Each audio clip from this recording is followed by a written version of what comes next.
فلما قضينا عليه الموت ما دلهم على موته إلا دابة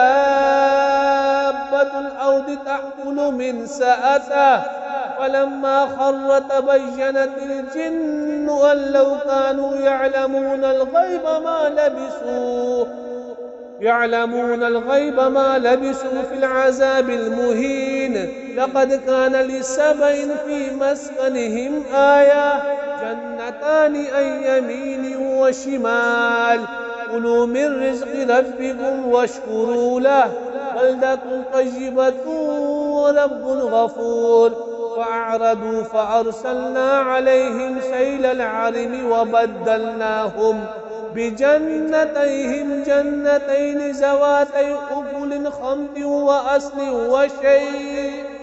خمط وأثل وشيء من سدر قليل.